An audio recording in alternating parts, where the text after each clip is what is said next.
Trying to be punctual here, so it's 8 o'clock. I think we'll get started. First of all, big thank you to everyone who's already pre-ordered the album. Um, it's it's really exciting. It's really fun, really awesome.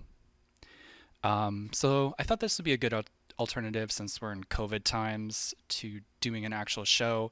Um, I will probably do some DJ, Twitch DJ stuff in the future, maybe. But they're real touchy with copyrights and stuff like that. So here I'm playing my own music, so I can do whatever I want. Um, I want to start out here, show you what the record itself looks like.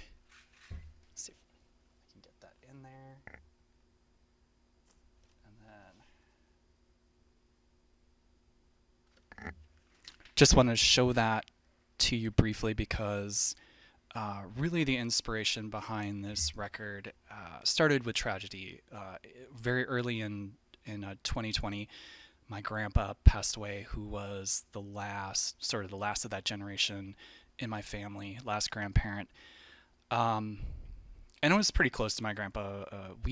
We'd been doing a lot of stuff together since I was a little kid, and I didn't know what to do. And some of you might know I'm a brewer professionally, in addition to a bunch of other jobs I have. And so I thought it might be fun to brew a beer in his honor. Um, Something like a Scotch ale because he was very close to his Scottish heritage.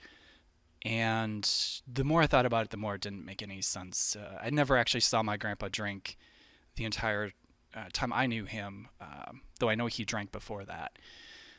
So the time kind of came and went to do some sort of tribute, and I I've eventually realized, as COVID hit and as we were all isolated at home, um, despite having put kind of a pause on writing music, I'd been focused on painting miniatures, trying to do some other artistic endeavors that maybe weren't so difficult.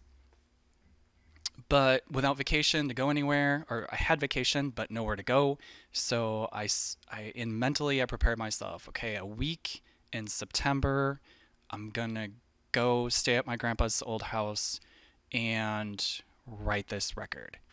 Um, and so that's what I did. My wife dropped me off, Katie. I packed all my food. All the food was ready to go, so I didn't have to cook. I just microwave or throw together some yogurt and granola for breakfast, and I would get up 8 o'clock in the morning, and I would work all the way to to lunch. Take breaks in between, go for a walk, collect samples, come back in the evening after dinner, start working again. Maybe crack a beer at that point, and sort of sometimes it can help mellow the process out a little bit, so you're not quite as anxious. Um, so, so I wrote this whole record at my grandpa's old place, and the cover in the background you can see his house. This is a picture I took actually when I was up there. Um, Sort of a fog had rolled in, and it was pretty epic. And on the back side is the creek and a little old chicken coop that's behind my grandpa's house. And I used to play down by that creek all the time, which there's a track sort of named after that. We'll listen to in a little bit. Um, so yeah, so the that was the process. So this is kind of a tribute in a way to my grandparents, and as we go through each track, we'll talk about it more. And the plan here is to play a track. I'll talk about it a little bit and what significant sort of like samples I used, maybe mood I was going for, and then we'll play another track and so forth and so on. And then at the end, if you got questions, feel free to chat away. And then at the end, I'll try to go over any extra questions at the end there. So, um, so here we go. The first track is called Interstate 35.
So you can hear the rumbling of 35 in the background on that sample there. So that last sample was taken from my grandpa's backyard. On the picture with the power lines, I-35 is to the right there. So he lives right at the base, just as you're coming into Duluth. And I drove that road so much. We'd go up there many times a year, uh, special occasions, but just for fun to go visit him or visit them, my grandparents. Uh, Before I got married, I'd go up every month, back and forth, constantly. And some of you may know, like I have an anxiety disorder, and it manifests itself in different ways. And one of the things that happened at some point is I became terrified of driving on freeways, even just riding in the car. But despite that, this is how much my grandparents meant to me. Despite that, I would continue to go up there. Sometimes I would literally, tears in my eyes because it's overwhelming. But it was pretty significant uh, to to keep doing that, despite the fears I have, to go up there and be with them and hang out. So I'm gonna try to get through this without crying, because every track is significant in some sort of way. Sorry, I got a little cheat sheet here just to make sure I'm not forgetting about anything. Yeah, so the overall mood of the track is obviously hurtling forward, just constantly pushing towards a destination, um, with the scenery just whizzing by, and sort of some of the anticipation and anxiety that goes along with it, um, is kind of fun. So I wanted to start the record off big, uh, and moving, and then things kind of, as you'll see, settle in a little bit more. So the next track is called Coming Home.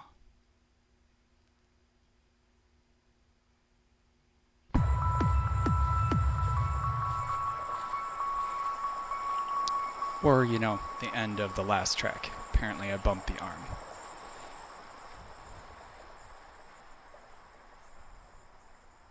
Here we go. Coming Home.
All right, so that was coming home.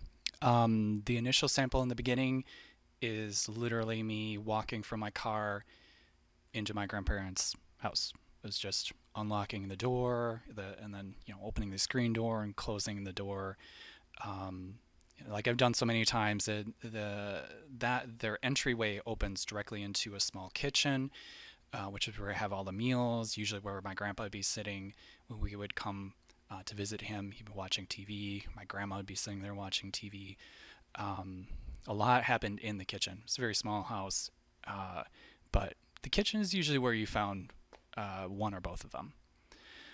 Yeah, so this was just again like going for like a warm, sort of inviting feeling with hints of sort of maybe not dissonance, but just sort of how memories can be that you even the things you think you remember exactly are can still be a bit foggy or fuzzy.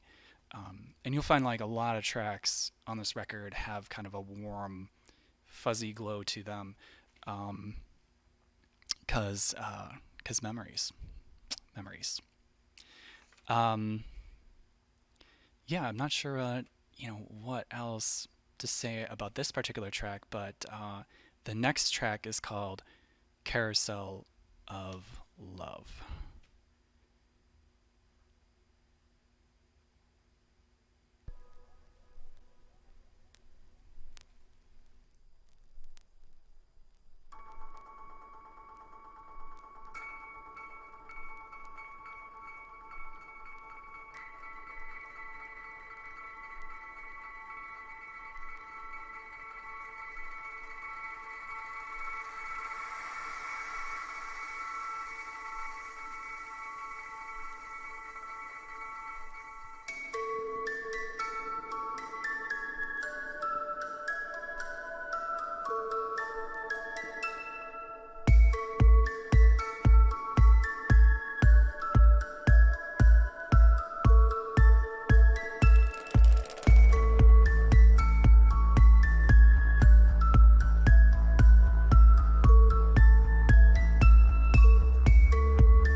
All right, that was Carousel of Love. That track I knew I was gonna write even before I started this album. So my grandma's passed away a few years ago, and she had dementia, and so she didn't even know who I was. 3 years, maybe 3 years before that she passed away.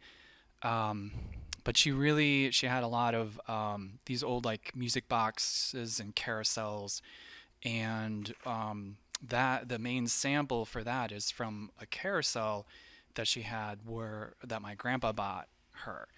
And my grandpa, like a lot of men, uh, had difficulty showing affection, and how you knew he liked you or loved you was that he either did favors for you, or he bought you stuff. That's how you knew that my grandpa cared about you.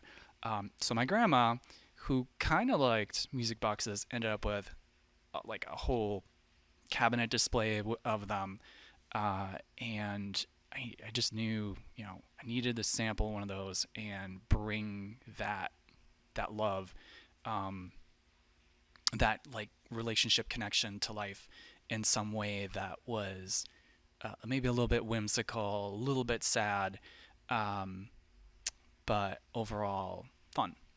So um, yeah, that was a fun track to write. I really enjoyed it. If you hear the original tune from the carousel, it's just nothing like what it ended up on the actual track. So um, I pushed and pulled it and tweaked it quite a bit. Um, all right, so the next track is "The Dead Will Dance Again."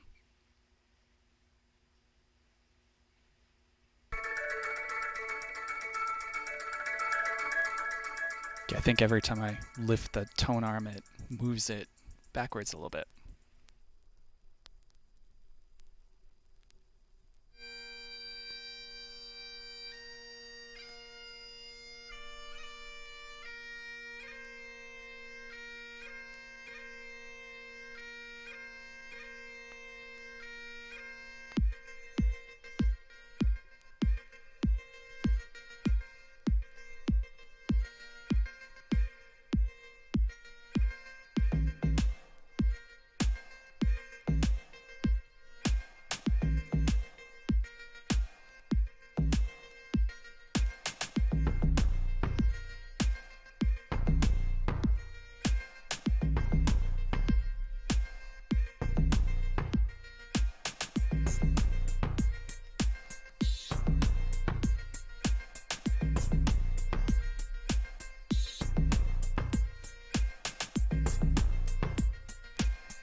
always that fake out extra note at the end there. Um, yeah, so here's where things get intense. That bagpipe sample. So I should start with saying that my grandpa, I never really knew him as listening to music. I didn't know what his favorite bands were or anything. The only thing I definitely know, he had me rip some vinyl of traditional Scottish bagpipe music. Um, and that is the only thing. And I did know that he's really into Scottish heritage, and did really actually like bagpipe music.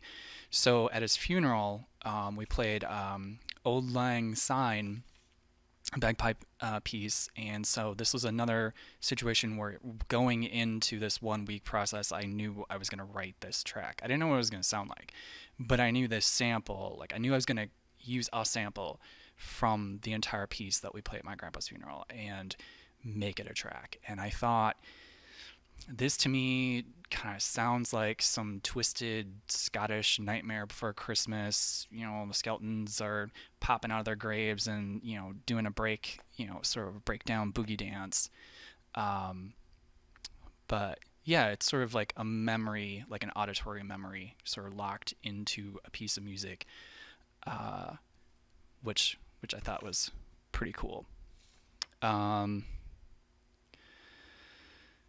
Yeah, so here is where things get a little bit complicated. I should mention that the vinyl record is different from the digital record. Um, and that had to do with cost and trying to get the best product on the vinyl rather than cramming on 11 tracks. Originally, I didn't think this album would be 11 tracks. I thought, if I can write 11 and 8 tracks go actually on the record, that'd be amazing. But I wrote 11 tracks, and when everything was said and done, uh, every piece, like every piece was good. Um, yeah, every piece was is I thought it belonged on the record. But with the limitations of vinyl, unless I wanted to go for like a double, huge album, which I didn't have $2,500 laying around to do that. So I thought, let's go with one piece. I just had to pull 2 tracks out off the vinyl record and tweak the Colony Errata is like a slightly different version on the vinyl. Um, and yeah, so I'm gonna play the first side. The first 4 tracks are exactly the same, digital record, vinyl record. So I'm gonna stick to the digital album order because on side B, for example, um, Punching Hitler is the next track, would be the next track. But because the outside the record has better sound quality and it's a punchier track, I wanted to put it on the outside of the vinyl record. Whereas on the digital, I don't have to keep that in mind, and I wanted like a really strong track to kind of close out the digital album, so it doesn't sort of just drag down. Anyway, that's like the mental reasoning here. So the next track on the digital record would be Colony Errata. So we're gonna play that one next, and then we'll talk about it. Let's see if I can't get this nailed on the first try. No, that's off just a little. There we go.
Right, that was Colony Errata, and if you haven't figured out already, Errata backwards is Atari.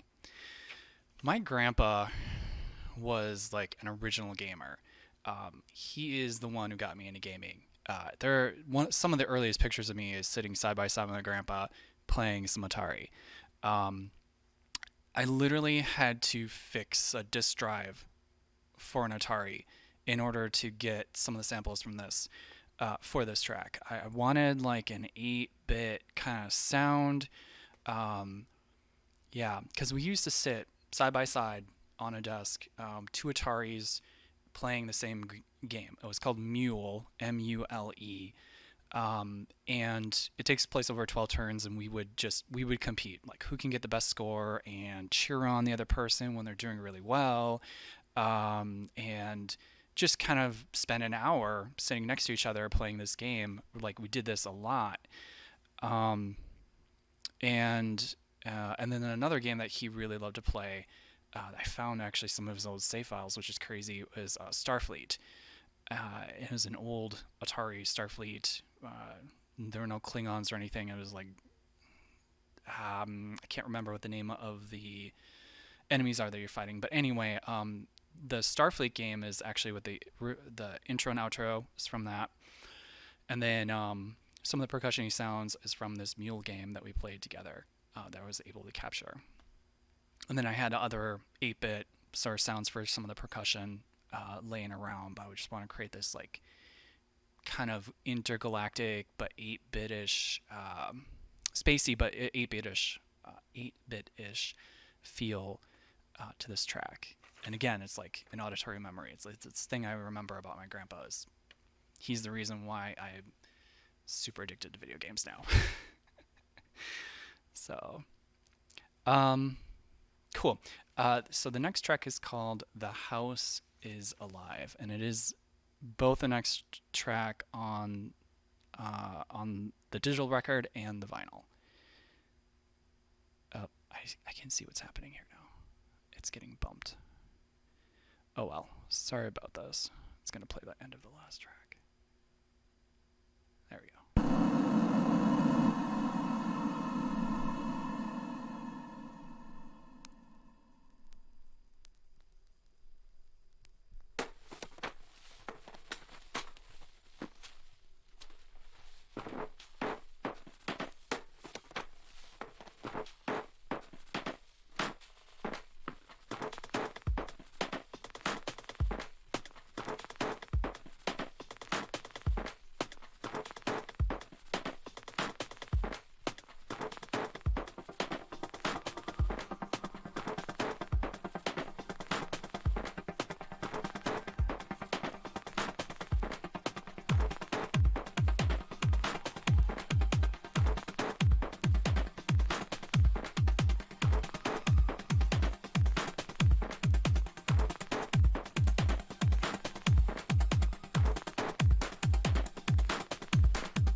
Yeah, so the house is alive. Um, that house has stood there before the power lines were there, before I-35 was there. My grandparents have lived in it for most of their lives. It's an old, creaky, creaky house. And so literally the original, like the initial sample that just starts out the track and it plays sort of throughout in bits and pieces is is the house creaking and groaning. While I was there, there was a thunderstorm that blew through um, that freaked me out because the whole house just kind of was just creaking and making some weird sounds. And also there were bats crawling around on the outside, like sounding like these skittering weird stuff while I'm recording, like while I'm writing music. So that was the inspiration there is I had the sample that I took of walking up and down stairs and just kind of like getting that creaking, groaning sound. I snapped them all into place to create this cool percussion-y, weird, just percussion-y, indescribable thing. That was the basis of the track, but then the rest of it was just like, well, I gotta like write something about this house because it is freaking crazy. And then I featured electric guitar. I have not done a lot with them. I play like play a little guitar, but I haven't been bold enough to feature. Like I've recorded a lot, but I've never featured it in any of my tracks. And I thought, well, here we go. Look, let's do this. I felt like it fit with the vibe of this particular track. Um, yeah. Let's see, did I miss anything? No, it's just a creepy, creepy house, especially when you're there alone for a week, or 5 or 6 days, or however long I was alone. Um, I was freaked out. Some of the time I was really freaked out. So now we're gonna bounce over to one of the digital tracks, "Down by the Creek." So enjoy.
So obviously, down by the creek, about the creek behind my grandparents' house. I played there a lot as a kid. The track is really the sample is taken from that creek. Um, is it creek? Crick? Whatever. It comes down from the hillside, as 35 comes down in Duluth, and so usually it's just a trickle. It's nothing much, just kind of there. But occasionally during storms, it roars to life and literally changes the landscape. It's changed more times than I can count, just how it weaves and winds its way through the backyard and then back out towards Lake Superior. But yeah, I don't know. There's not a lot else to say other than this is just about being a kid playing a creek that is both harmless and dangerous, and then that your memories are again a bit fuzzy um, about those things. Some electric guitar. Back on that one again. I think that's the only two tracks with electric guitar. Um, I kind of was going for a little bit of a Cocteau Twins vibe there. Uh, didn't hit that mark, but I like how it turned out. So hope you did too. The next track is another digital only track, and it's called "You're Always Home." And yeah, don't sue me because there's a lot of tracks with a home in it, but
think by the time I got through this track, I was like, yeah, I've got a lot of samples with birds in them.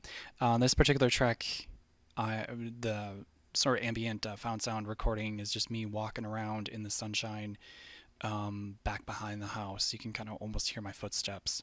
Um, Really, like, this is kind of self-explanatory. You're always home. People say like home is where your heart's at. But home is amazing. It's great, filled with great memories. But sometimes there's some subtle dissonance there that they're not always great memories. Kind of bake that into this sort of lots of warm tones, but some of them kind of just subtly off a little bit, especially towards about a third in to towards the end. So I was trying to represent that, like, lots of great memories, and but sometimes some that are not so great. Um, all right, so now we're back to the vinyl. Last three tracks coming up here. Orchard of Dreams is next. Hopefully it doesn't drop me too.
All right, that was Orchard of Dreams. So that particular track, acoustic guitar. Obviously, I played the acoustic guitar on that.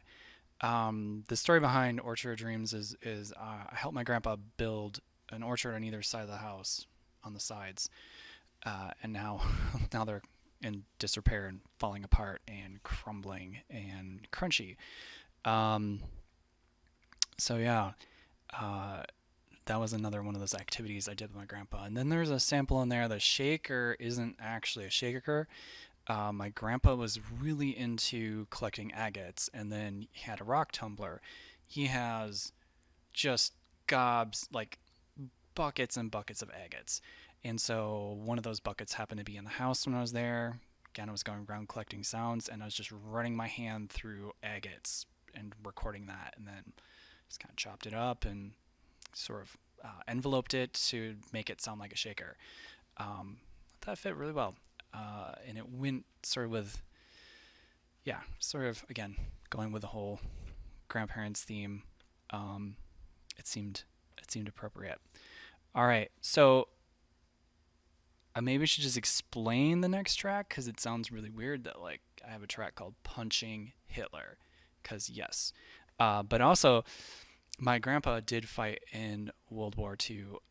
He was on both fronts. He was a cook on a battleship in the Pacific, um, but then he had a scar, on his knuckle here, and he used to joke because he was in Germany as well, just as the war finished up. He was over in Germany, and he used to joke that like he got the scar from punching Hitler in the face, and I thought that was hilarious and pretty awesome. So yeah, I'll talk more about the track once we've heard it.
Yeah, so definitely I was going for a track that some people said slaps.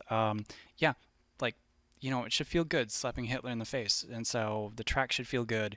Let's make it over the top. That snare is there's I created like sort of this reverse whooshing into the snare, so it feels like you're like, whoa, sorry, getting a little excited there. So it feels like you're like punching somebody, but it feels good, not bad. So let's see. Yeah, some more video game samples in there. The alarm is again from this Star Trek video game, 8-bit video game. And it always happens when you're coming into like a sector with other enemies, and you hear it over and over and over again when you play this game. So again, another like sort of drop in this tribute in there for my grandpa. But yeah, I also like needed to write something that was just like boom, just fun and aggressive, and but in a good way. Um, yeah, and so again, this is like the order on the digital record, and I kind of wanted to, on the digital record at least, I wanted to kind of end it with close to the end with this, so you feel kind of good before you go into the next track, because the next track, the last track, is One with Nature again, and yeah, let's listen to it, and then I'll talk about it, and then we'll take some questions. I'm gonna see if I can't actually land it correctly. This might land at the end of the track. Let's try this again.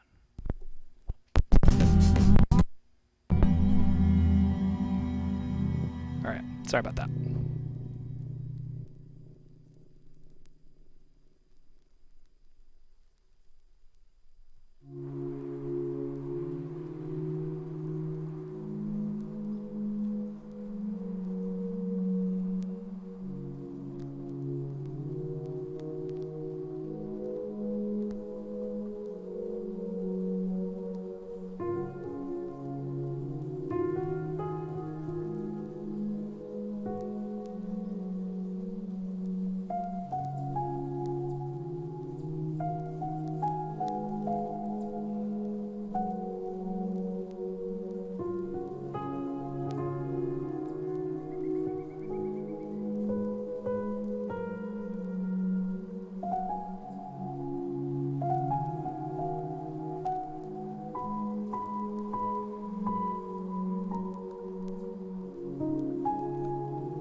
All right, and yeah, and so the record ends. Um, yeah, so the recording process for this was another track that I knew I was gonna write. I didn't know what it was gonna sound like again, but I knew I was gonna do. I knew I was gonna do this track. Um, and really like the underlying sort of found sound is I just day before I'd biked up to my grandpa's and grandma's burial site and just sat there and turned on the recorder, and all that ambient sound, you can kind of hear the cars driving by in the distance. There's this amazing view of the harbor of Lake Superior, and just just listening to the peacefulness of nature. Um, and I knew I wanted like that. So the next day was the last day of recording. Um, I had a rule, like I mentioned at the beginning, of not drinking anything until towards the end, because drinking is great for creativity, but it doesn't, in moderation. I should caveat, in moderation, it's good for creativity because it kind of loosens up your inhibitions and sort of your self doubt, and can let you, just pour out what you're feeling instead of thinking about too much. But for actually like getting a track done, like no, like just need to have patience and focus, and those are things that are hard to have when you've been drinking. But this last night of recording, I hadn't written this piece yet because I knew it was gonna be really hard, and like I said, didn't know what it was gonna sound like, so I had a couple extra beers, and I was just in the right spot where I was like, okay, let's just flow through my fingers, like exactly what I'm feeling and what I'm thinking. Um, and so there's literally no click track. There's no grid. I don't know what time signature this is in or anything like that. I just played notes and then arranged it after the fact. I found the pad. The pad piece came first, and it was just perfect. It was just immediately I was like, this is perfect. This is the bed foundation, and then the piano piece came. I just started playing the piano, and I just hit record and played for, I don't know, 5 or 6, 7 minutes, and then the next morning, when I finished up, I took what I wrote and I just chopped out the piano pieces and arranged them in a way that made sense and had emotional impact. And then, yeah, I really like how peaceful it is and how serene. Um, but then there's always that sadness at the end, right? There's always that little off note right at the last minute on the last beat, and it's kind of how I wanted to end the record, because then make you flip it back over and start over again. Like you want to hear it again. I didn't want it to be too perfect because, death is never perfect, and as much as you love people, and um, as much as you still have those amazing memories, you're never gonna totally get over them ever. They'll always be a part of you, but there's always that, just that one note of sadness that says, what if? So I know, really heavy. I apologize. um, but this is why I want to do this listening session, because these tracks mean a lot to me, and I wanted to share that with you, and not just keep that to myself. Um, so let's see. Did I have any other? I didn't really have any other notes. So I think that was it. Again, thank you. If you bought my album already, awesome. Otherwise, it goes up for sale tomorrow. Eventually, it'll be available on Spotify, on Apple, every store eventually. But because of the distributor I use for the other places that are not Bandcamp, I don't know when they'll go live. They could go live next week. They could go live 2 weeks from now. I don't know. But Bandcamp will be up midnight tonight. So, yeah. Thank you, everyone, for joining me. Did anyone have any last minute questions? I've been trying to keep track of questions. I was drinking Bourbon County vanilla from 2018 earlier. I thought it was a good celebratory beer for this album release. Let me see if I can just scroll through here. I'm not going to DMCA my own recording. Lilia. Um,